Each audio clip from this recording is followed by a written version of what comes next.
Hello tout le monde, on se retrouve pour une nouvelle vidéo. Aujourd'hui on va comparer deux modèles. Le split de chez Vorsk et le split de chez AW Custom. On se retrouve tout de suite pour comparer ces deux modèles.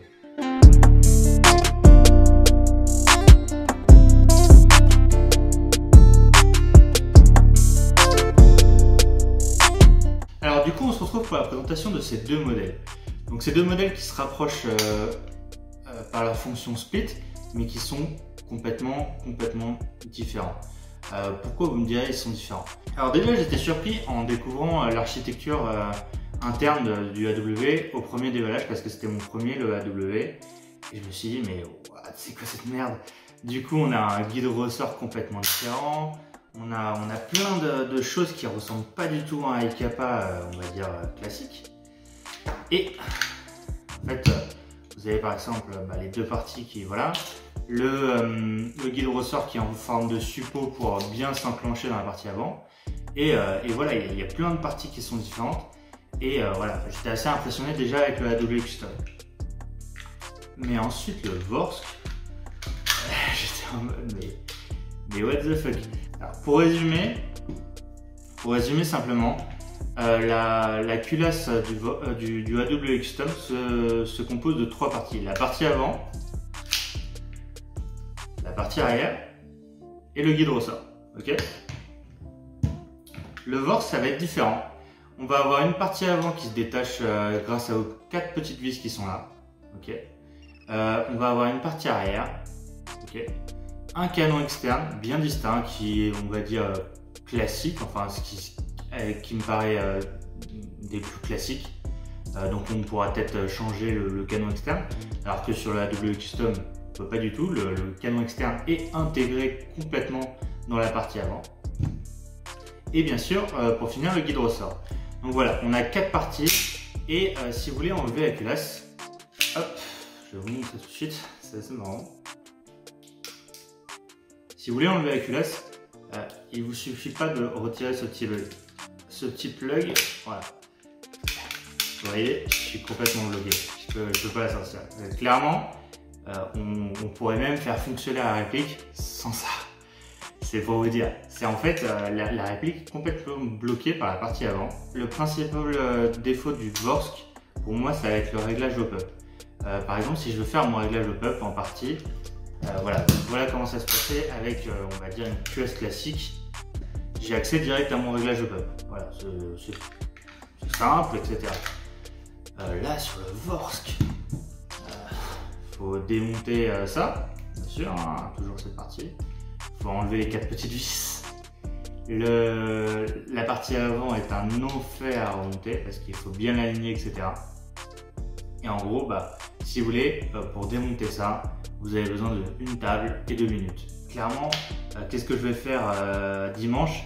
C'est que je vais prendre le hop-up qui est là-dedans, dans le Vorsk. Je vais le mettre dans le AW Custom.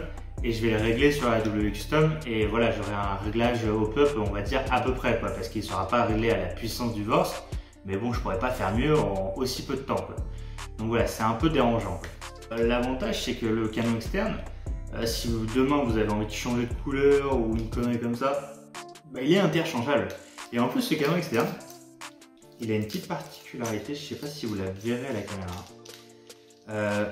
Personnellement, après je peux me tromper, mais j'ai jamais vu ça sur... Ah non, vous ne le verrez pas. Il y a un petit barrel spacer, en gros au niveau de la fin du canon, à peu près à ce niveau-là. Et franchement, j'avais jamais vu ça sur un canon externe de iCapa. Et c'est trop cool parce que du coup, ça va servir à équilibrer le canon. Et du coup, votre bille sera beaucoup plus... vous aurez un groupement mieux, tout simplement. Parce que vous avez un petit endroit où le canon est encore maintenu jusqu'au bout quoi. Donc il est tenu ici, il est tenu ici, alors que sur la AW Custom, il est tenu que par le bloc up. Et là il est en free quoi. Enfin il se débat dans un peu plus de voilà, mais là il est vraiment genre tenu. Enfin il faut vraiment bien viser quand on insère le canon. Pour faire rentrer dans ce barrel spacer. Donc ça c'est cool. Mais c'est un barrel spacer en métal. Donc je sais pas s'il fera le même effet qu'un barrel spacer. Mais en tout cas j'ai trouvé, quand je l'ai vu au démontage, j'ai trouvé ça super intéressant. Alors autre point positif pour le Vorsk, c'est que de base, il a un canon fileté. Et ça, le AW ne l'a pas. Moi, je l'ai fait, comme vous l'avez vu dans la précédente vidéo, je l'ai rajouté via une technique qu'un Américain m'avait appris. Alors, au niveau du poids, parce que le poids, c'est super important sur un split, vu qu'on achète un split principalement pour avoir moins de recul, plus de stabilité de tir du coup, et une culasse qui va beaucoup plus vite. C'est-à-dire que vu qu'on envoie vers l'arrière avec du gaz une moitié de culasse, la culasse est beaucoup plus légère et donc va faire des allers-retours beaucoup plus rapides. Votre réactivité va augmenter drastiquement. Donc on va dire le principal intérêt d'un split, c'est avoir peu de poids qui revient vers l'arrière. Alors au niveau du poids en général, ça va être le Vorsk qui va gagner. Il fait 600 grammes à peu près. Et le AW fait 740. On me dirait, ah ça c'est cool, ça veut dire que le AW, on va dire le Vorsk va avoir beaucoup moins de recul. Et ben non, il est trop haut. La culasse arrière, c'est-à-dire cette partie pèse 104 grammes chez Vorsk. Et chez AW, elle va peser 94 grammes. Par contre, il y a un point à préciser, c'est que le AW est fourni avec une plaque RMR. Donc vous pouvez installer un RMR ici. De mémoire, il existe aussi des plaques RMR pour Vorsk, pour les modèles normaux. Donc vous pouvez aussi mettre un RMR ici. Mais si vous mettez un RMR ici, vous rajoutez du poids à la culasse du AW. Par contre, le Vorsk a tout prévu. C'est-à-dire qu'on ne met aucun point sur l'avant. Je suis désolé, je n'ai pas de RMR pour le trouver. Mais on ne met aucun poids sur l'avant, mais on met aucun poids sur l'arrière, mais on le met sur l'avant. Et en fait, on se retrouve avec un rail Picatinny sur l'avant. Ça, c'est super ingénieux. Je ne l'avais jamais vu nulle part. Je n'avais jamais vu ça. C'est le principal intérêt qui m'a fait craquer pour cette réplique, c'est que je trouvais ça marrant d'avoir un rail Picatinny sur le dessus. Alors, un petit résumé, on va dire, des plus et des moins par rapport du Vorsk par rapport à l'AW Custom. C'est qu'on va avoir en moins une difficulté de démontage, en moins également un accès au réglage au pop très compliqué, en moins également une culasse arrière plus lourde. Par contre, en plus, on va avoir un canon fileté, un rail innovant, un Picatinny sur l'avant, ça c'est cool. Il est beaucoup plus léger, à 250 grammes, c'est pas rien. Il y a un changement de canon externe possible, par exemple, je sais pas, si vous commandez par exemple la pièce chez Power 6 en spare, vous commandez un canon en or par exemple, ça, et vous avez un truc assez sympa et vous pouvez changer le canon, quoi. Ça c'est cool. Et aussi ce petit barrel spacer, moi que je trouve assez sympa dans le canon externe, qui est pour moi un gros plus. Je sais pas s'il fera effet, on verra ça en jeu si le canon est effectivement bien stabilisé. Ce qui est cool, c'est qu'on peut voir si une bille est chambrée. Donc là, c'est clair, c'est bon. Là, c'est clair, c'est bon. On va passer au remplissage et je vais vous faire un petit test de mon ressenti à moi sur quel est le plus rapide. Alors, petit test de tir, chargeur AW Custom dans le AW Custom. Hop.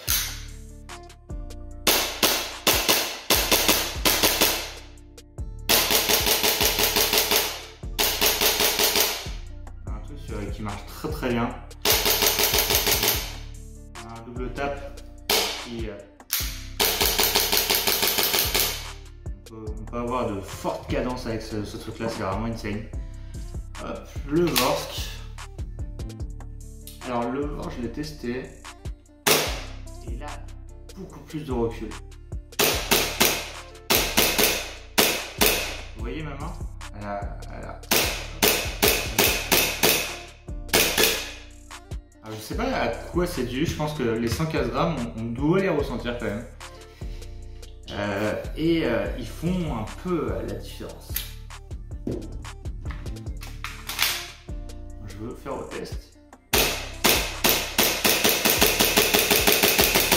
Par contre, j'ai l'impression que le Vorsk va beaucoup plus vite. Je sais pas si...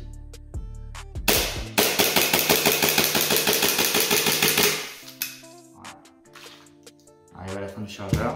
Hop. Là.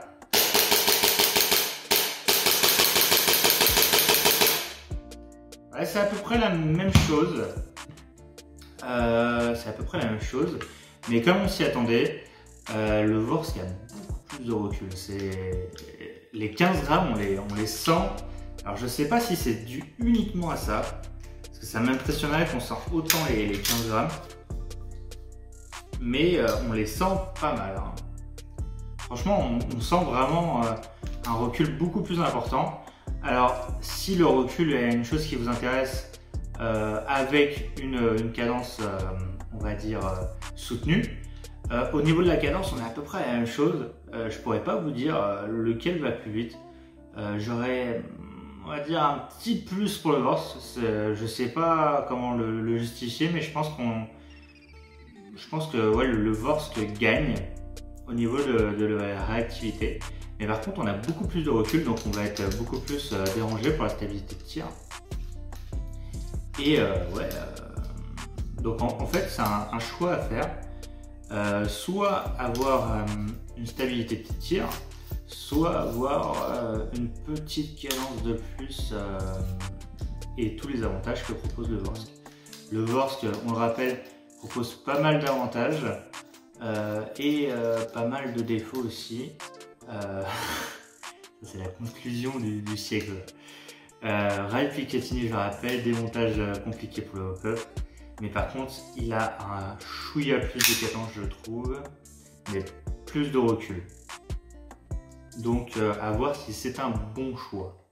Moi perso, mon choix s'est tourné vers le AW car après une partie et plusieurs essais, je n'ai pas beaucoup apprécié le Vorsk. Fait pour un split, il avait vraiment beaucoup de recul et la consommation était comparable à un Aikapa classique. Comparé au AW qui peut faire 113 coups avec un seul chargeur, vous avez d'ailleurs la vidéo sur ma chaîne, le Vorsk ne pourra faire que 46 coups, soit un demi-chargeur. Je me suis donc débarrassé du Vorsk, plutôt déçu par ses performances. Donc je vous laisse sur une petite présentation en détail des répliques pour que vous voyez bien les détails au soleil. Je vous dis tchuss, salut!